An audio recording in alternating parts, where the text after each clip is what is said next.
मैं डॉक्टर अजय कुमार झा ज्ञान पीयूष चैनल में आप लोगों का स्वागत करता हूं। आज मैं आप लोगों को स्कंद पुराणोक्त वैशाख महात्म्य के अंतर्गत द्वितीय अध्याय की कथा सुनाता हूं। आइए उससे पहले 2 बार भगवान नाम संकीर्तन कर लें।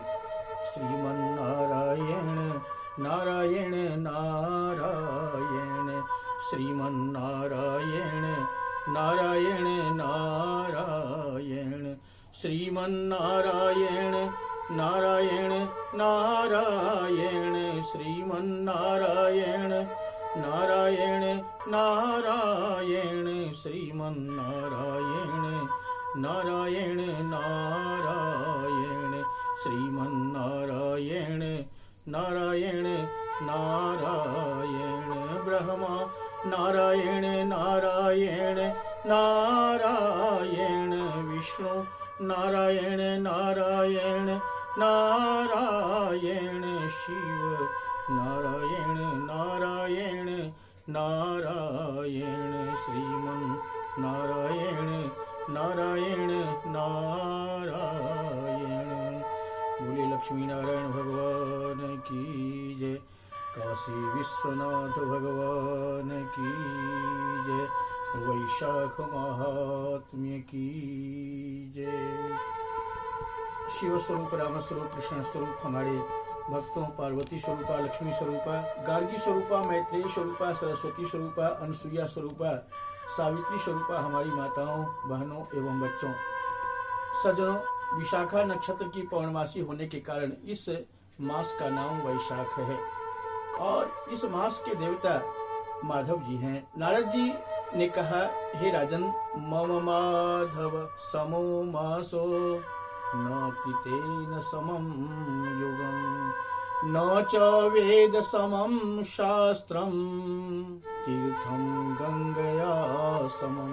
अर्थात वैशाख मास के समान कोई मास नहीं है, सतयुग के समान कोई युग नहीं है, वेद के समान कोई शास्त्र नहीं है और गंगा के समान कोई तीर्थ नहीं है। न जले न समम दानम न सुखम भार्यया समम न कृषेस्तु समम वित्तम न लाभो जीवितात् परः। अर्थात जल के समान कोई दान नहीं है, भार्या के समान कोई सुख नहीं है, खेती के समान कोई धन नहीं है और जीव के समान कोई लाभ नहीं है। उपवास से बड़ा कोई तप नहीं है, दान से बड़ा कोई सुख नहीं है, दया से बढ़कर कोई धर्म नहीं है, नेत्र से बढ़कर कोई प्रकाश नहीं है, भोजन के समान कोई तृप्ति नहीं है। अर्थात भोजन से व्यक्ति पूरी तरह से तृप्त हो जाता है। सनातन धर्म के किसी भी पूजा पाठ में, यज्ञ यागादि में कहा जाता है कि भोजन कराना अनिवार्य है। भोजन का रस हर अंगों में जाता है। कलयुग में अन्न में ही प्राण है, अन्न के बिना व्यक्ति जीवित नहीं रह सकता। खेती के समान कोई व्यापार नहीं है, धर्म ही मनुष्य का सबसे बड़ा मित्र है, सत्य के समान कोई यश नहीं है। नारोग्य सममुत्थानम न त्रात केशवात् परः न माधव समम लोके पवित्रम कवयो विदुः। अर्थात आरोग्यता के समान कोई हर्ष का विषय नहीं है। भगवान नारायण के बिना इस संसार रूपी बंधन से मुक्त करने वाला भी कोई नहीं है। वही हमारे माता हैं, वही पिता हैं, वही बंधु बांधव और सखा हैं और वही सब कुछ हैं। वही विद्या और धन है। माँ के गर्भ में भी वही थे, संसार के मालिक भी वही हैं, वही सृष्टिकर्ता, पालन करता और संहार करता भी हैं। नौ माधव समम लोके पवित्रम कवयो विदुः। भगवान के समान कोई प्रिय वस्तु इस संसार में नहीं है। जिसको हम लोग मृत्युलोक में वस्तु मान बैठे हैं वह तो अवस्तु है। वेदांत के अनुसार वस्तु का कभी नाश नहीं होता और अवस्तु है उसका नाश हो जाता है। वस्तु तो केवल नारायण ही है। उसी प्रकार यह वैशाख मास भी भगवान को सबसे प्यारा है। जो मनुष्य बिना व्रत किए ही इस मास को बिता देते हैं वे तो पशु योनि में ही हैं, अर्थात पशु के समान हैं। पशु योनि में ही जाएंगे और वर्ष भर जितने भी धर्म किए जाते हैं उससे कष्ट भी संभव है, परंतु वैशाख मास में स्नान कर लेने मात्र से सभी व्रत और धर्म अपने आप पूर्ण हो जाते हैं, अर्थात सबका फल हमें प्राप्त हो जाता है। वह व्यक्ति हमेशा के लिए मुक्त हो जाता है, अर्थात संसार में आवागमन से वह छूट जाता है।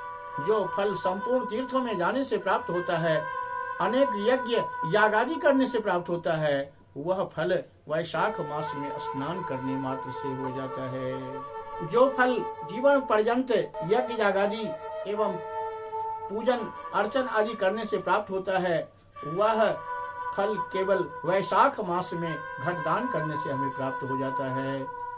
जलदान समर्थेन परस्यापि प्रबोधनम कर्तव्यम भूति कामेन सर्वदानाधिकम हि तत्। अर्थात स्वयं मास पर्यंत जलदान करने का सामर्थ्य नहीं है तो दूसरों को प्रेरित करके जलदान करवाता है, प्याव लगवाता है, उसका भी बड़ा महत्व है। एक तरफ तराजू के पल्ले पर सभी प्रकार के दान की सामग्रियों को रखा जाए और दूसरी तरफ जलदान करने वाला व्यक्ति हो जाए तो जलदान करने वाला व्यक्ति ही भारी पड़ेगा, अर्थात उसी का पलड़ा भारी पड़ेगा।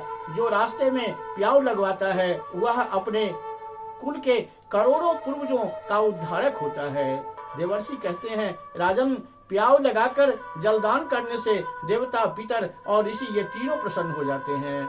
ब्रह्मा, विष्णु और महेश संतुष्ट होते हैं। इस मास में जलदान के अलावा छाया की इच्छा से छाता दान करे, ठंडी हवा के लिए शीतलता एवं श्रम को दूर करने के लिए पंखा दान करे।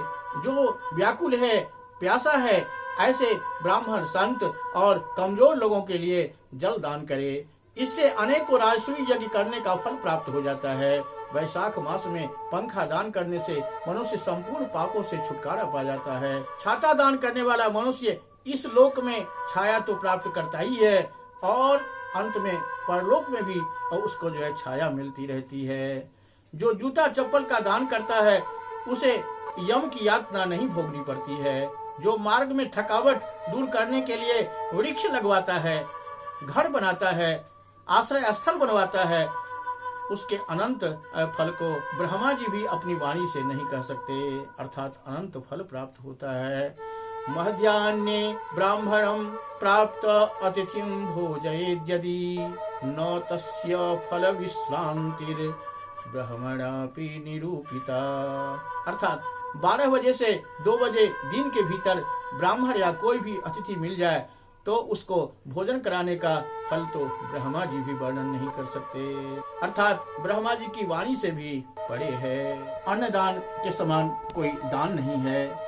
जो कोई व्यक्ति मार्ग में थका होता है उसको कोई ठहरने के लिए आश्रय देता है, उससे करोड़ों गुना पुण्य मिलता है। भूखे व्यक्ति को तो केवल भोजन ही चाहिए। नीति शास्त्र में कहा गया है कि बुभुक्षितः किं न करोति पापम, भूखा व्यक्ति क्या नहीं कर सकता।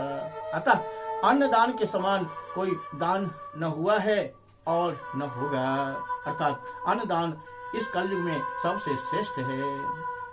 जो व्यक्ति अन्नदान नहीं करता वह पिशाच बनकर पृथ्वी पर मांस भक्षण करता है। अन्नदो मातृपित्रादीन विस्मारयति भूमिपः तस्मात् अन्नं प्रशंसन्ते लोकास्त्रैलोक्यवर्तिनः। अर्थात अन्नदान करने वाला दाता अपने माता पिता को भी भूल जाता है और दानी को ही वह सर्वस्व समझने लगता है। अतः त्रिलोक में अन्नदान की सभी लोग प्रशंसा करते हैं। जो व्यक्ति अन्न का दान करता है उसमें सभी धर्म आकर बसते हैं। इस प्रकार स्कंद पुराण के वैशाख महात्म्य के अंतर्गत नारद अम्बरीश के संवाद में दान का निरूपण पूर्ण हुआ। वाणी को विराम देने से पूर्व आइए 2 बार भगवान नाम संकीर्तन करते हैं।